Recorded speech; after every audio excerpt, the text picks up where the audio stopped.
All of us want to grow in our leadership, especially when a new year launches. Today, we're going to dive into 6 steps to your best year of leadership, because we know that when the leader gets better, everyone gets better. Today is special to me. This is the 3-year anniversary of our leadership podcast. And on a personal note, I am so incredibly thankful for all of you. My team tells me that last month was actually the first time that we exceeded 1 million downloads in a 30-day period. And honestly, that is because of you all. I just want to say thank you for inviting people. Thank you for sharing on social media, getting the word out. I know a lot of you go through this material with your teams, and I just want to say I'm honored and I'm humbled that you'd spend a little bit of time with me every single month, and we are growing together as leaders. If you are new and you'd like more information, you can go to life.church/leadership podcast. If you hit subscribe there, we'll actually send you the leadership guide every single month. It'll come straight to your inbox, and you can walk through this material, detailed notes and questions you can go over with your team. This podcast is actually releasing early in the new year. I want to tell you that 2 weeks from now, there'll be a bonus episode. I got some time with my good friend, Bob Goff. If you don't know who Bob is, Bob was a lawyer for 25 years. He now is a full-time author and speaker. The guy is world class.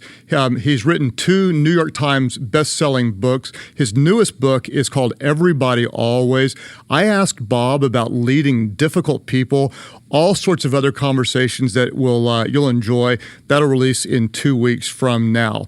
This is the beginning of the year if you're listening currently. I love this time of the year because it's really a season where we tend to think about fresh starts, about new beginnings, about creating changes. I realize that many of you may be listening to this at other times during the year.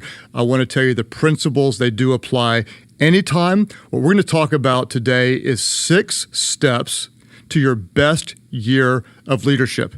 In this episode, we're going to look at the first 3. It will take some time to digest and work through. In the next month's episode, we'll dive into the second 3. Let's look at new content for the day, 6 steps to your best year of leadership. Now, before we talk about what you want to do in the new year, let's start with who you want to become. Before we talk about what, let's start with who. So many people make what I call do goals. This is what I want to do. I want to encourage you to start with who goals. Who do you want to become? Hopefully, you'll go through this exercise and think about it broadly. For example, who do you want to be as a wife, as a dad, as a friend, as an example to others? But for the purpose of this episode, we're going to talk about it through the lens of a leader. Who do you want to be as a leader? It may be helpful as the new year approaches to make some I am statements. By faith, this is who I want to become as a leader. You might say, I will be a leader who cares about people. I will be a leader that always brings my best. I'll be a leader that lifts the lid for those in my organization. I'll be a leader who leads by example.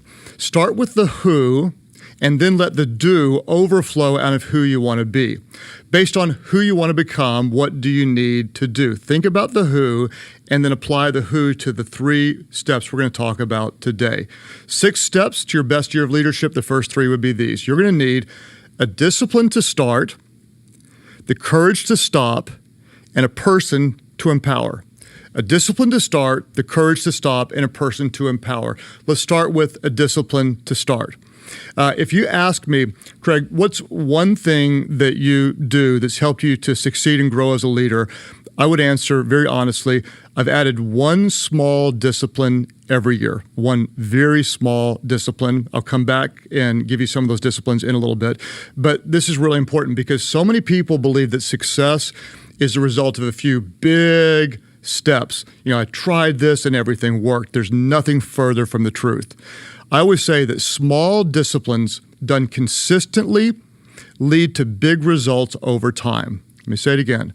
Small disciplines done consistently lead to big results over time. Success is not a big step in the future. Success starts with small steps today. I always tell my team, it's the small things that no one sees that lead to the big results that everyone wants. Now, what does a small discipline do? Discipline closes the gap between what you want and what you achieve. What does a small discipline do? Discipline is the bridge between who you are and who you want to become. When you ask yourself, what discipline should I start this year? Start with who before what. Remember, who do you want to be as a leader? Based on who you want to be, what discipline do you need to start? What habit do you need to incorporate into your life? Now, remember, it doesn't have to be a big thing. In fact, I would encourage you to start really small. For example, you might say, well, I want to be a leader who cares about people. So you might say, I'm going to write one note of appreciation every day I'm in the office. Just one note, start small, and watch as it starts to change who you are. You might say, I want to be a leader that's organized. Then you might just start by making your bed every day. Every day, the first thing you do is you make your bed that trains you to think I'm organized and I'm disciplined. You might want to say, I'm going to be a leader who's focused. I'm kind of an ADD guy. I'm all over the place. Then you might, first thing every day, prioritize 3 things that you promise to accomplish that day. Just 3, not 5, not 7, 3. Before the sun goes down, I will do these 3 things. Start small. Now, some of you may say, I'm not a very disciplined person. You know, Craig, you're disciplined, I'm not. What I want you to know is I was very, very, very undisciplined. And what I decided years ago is I want to be a disciplined leader. That's the who. And so what I did is I started one small new discipline year over year over year. And over the years, these small disciplines have compounded and have made a big difference. And let me just say it clearly. No one discipline changed my life in unbelievable ways. But each year, for close to 2 decades, adding one small discipline, just one, has made a really, really big difference. What do we know? Small, consistent changes over time that will change who we are as a leader. So here's some examples of disciplines that I've added just to kind of get you thinking. Years ago, I started flossing. Now you say, why in the world does flossing matter? The reason is because I hate flossing. By flossing, I was telling my undisciplined self, you actually are disciplined. You're choosing to do something you don't want to do. And that one small discipline started to change my mindset, changing my identity. I am a disciplined person. I'm a pastor, and as a pastor, I need to be spiritually strong. And just because you're a pastor, that doesn't mean that happens naturally. So I added disciplines that helped me to grow spiritually strong. One year, I decided to read the Bible daily. Every day, no matter what, I'm going to read the Bible. It may be one verse. I'm going to start there. Later in my process, I decided to read through the whole Bible from the beginning to the end every year. So I have a daily discipline. It takes about 12 or 15 minutes. I read my little portion every day. And now for probably 15 or 17 years, I've read through the Bible every single year. Journaling. I tried for years to start journaling. I'd start, I'd stop, I'd start, I'd stop. I got a 5-year journal. There's 5 little lines. I journal where I am spiritually, what I'm thinking as a leader, as a husband, as a dad. And now I'm starting my 5th year in journaling because it's just a little bit every single day. Praying with my wife before I leave home. Years ago, I realized we didn't have a consistent prayer life, and so it's a very short, very simple prayer every single day. Daily confessions. A few years ago, I started declaring truth about myself to renew my mind. 5-minute meditation, sometimes 3 minutes. What I'm doing is I'm training my mind to stay focused. I'll keep going. As a leader, I want to be healthy, strong, and a good example to others. So years ago, I did something very small. I eliminated soft drinks. I drink only water. Years ago, I took on that discipline. Then one year, I said I'm going to exercise 3 times a week, just 20 minutes a day.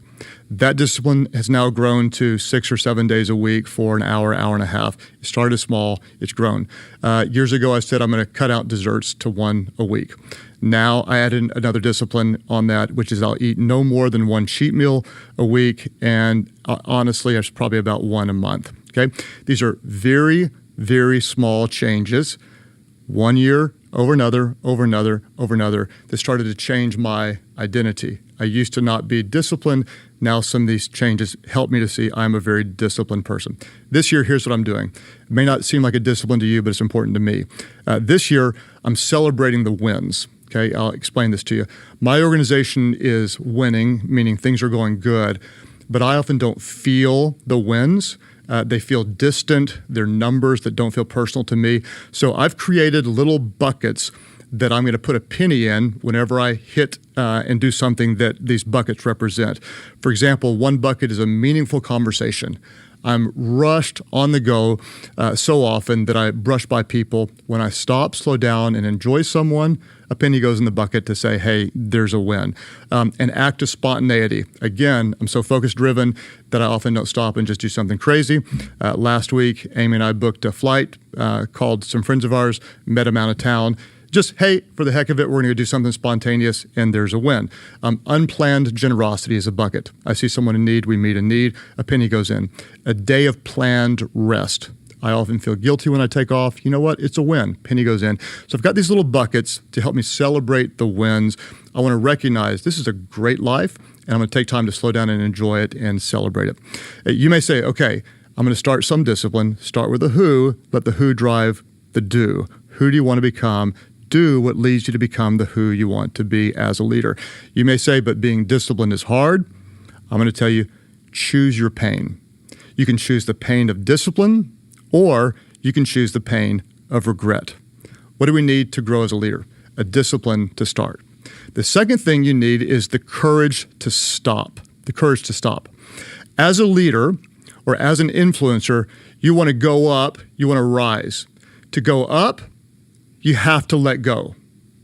To accomplish more, you need to do less. Let me say it again. To accomplish more, you actually do fewer things. This sounds very counterintuitive, but I teach all the time, you don't grow with more yeses, you actually grow with more nos. The key is not doing more, the key is doing more of what actually matters. On a side note, if we can pause for a moment, we're talking about the courage to stop something, some activity, some initiative, some project, some routine. Don't just think about this personally as a leader. I would challenge you to think organizationally as well. You may want to meet with your team, with those that you serve with, and ask yourself, is there something we need to stop organizationally that's not productive and doesn't create wins? For example, you might stop doing a weekly meeting that's wasting everybody's time. You might close a department that should have been closed 3 years ago. You might eliminate a product line or close a struggling church campus or shut down a struggling ministry and move your resources from one place to another because you only have so much time, so much energy, and so many resources. If you're putting good resources toward bad projects or even average projects, you cannot have great outcomes. In fact, if you haven't listened to episodes 30 and 31, we talked about investing your resources in the right way. You may want to revisit that if you're interested in more on this subject. As a leader, here's a question. What do you need to have the courage to stop? We're going to start a discipline. We're going to stop something. Every year, I try to eliminate at least one thing from what I do as a leader. I'll give you some examples of a few things I've dropped over the years just to kind of get you thinking. In the early years of Life Church, I did everything. One year, I had the courage to stop unlocking and locking the building every week. That was no longer mine. I stopped doing all the hospital visits because eventually I had to. I stopped taking every meeting when someone called and asked for a meeting with me. I stopped running every staff meeting. I stopped leading the weekend service. In more recent years, I've been much more aggressive. What I'm going to tell you, I don't recommend for everybody, but this is what I do at this stage in my leadership. I stopped taking lunch appointments. It's been years since someone called up and I said yes to a lunch appointment. I don't recommend that for everybody, but for my rhythm and pace, it's necessary. I stopped attending almost every meeting in the church. I only have 2 meetings I attend. One is weekly with my top leaders. One is monthly where we go over the dashboards of everything. Those are the only 2 fixed meetings that I'm in.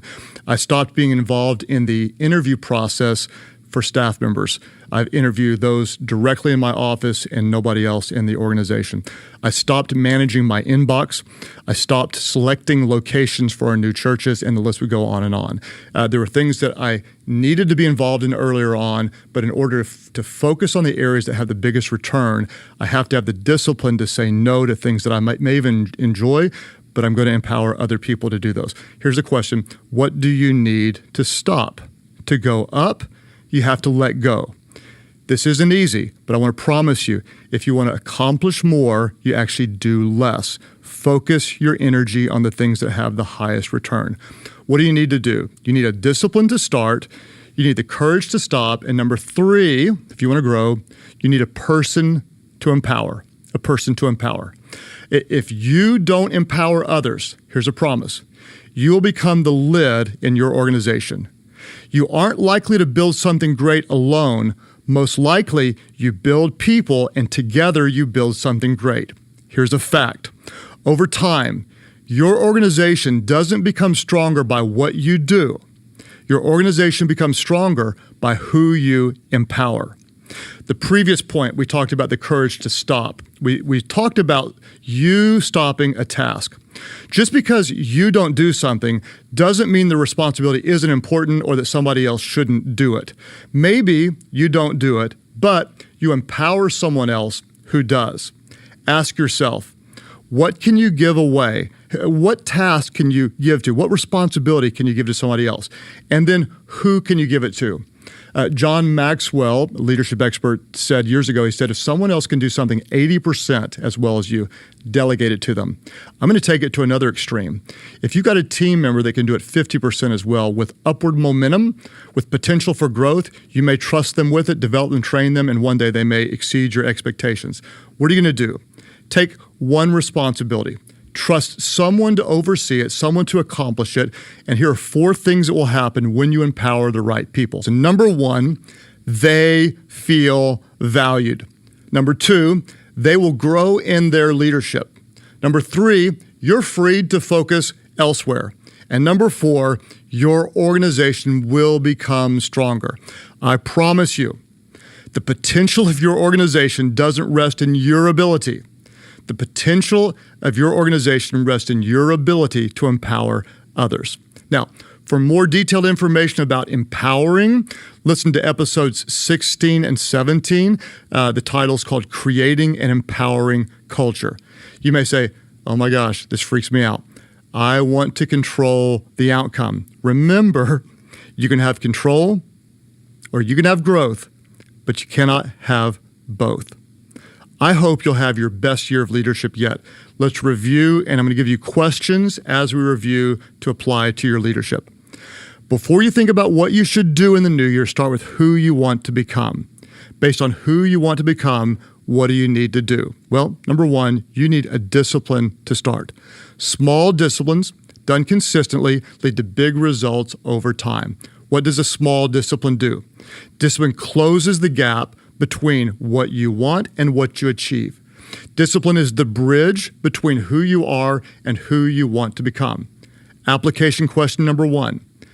Based on who you want to become, what discipline do you need to start? I want you to think about it. Apply it. Bring one new discipline into your leadership based on who you want to become. What discipline do you need to start? Number 2, you need the courage to stop. As an influencer, you want to go up, to rise. To go up, you have to let go. To accomplish more, you do less. You do not grow with more yeses, you grow with your no's. The key is not doing more, but doing more of what matters. Question number 2 is this. Based on who you want to become, what do you need the courage to stop? What do you need to stop? Don't just think personally, challenge yourself also to think organizationally. Number 3, you need a person to empower. Over time, your organization doesn't become stronger by what you do. It becomes stronger by who you empower. Why? Because the potential of your organization doesn't rest in your ability, but in your ability to empower others. Here's a promise. If you do not empower others, you become the lid to your organization. Application question number 3 is this. Who will you empower to do what? Who will you empower to do what? Answer it. Do it. Don't hold your people back. Don't hold yourself back. Don't hold your organization back. Next month, we're going to look at 3 more, but you've got some homework to do to get ready to launch into the new year. If you're listening when this comes out, Happy New Year's to you. Thank you to those of you who've been a part of our journey, celebrating 3 years of the Craig Groeschel Leadership Podcast. If you're listening some other time of the year,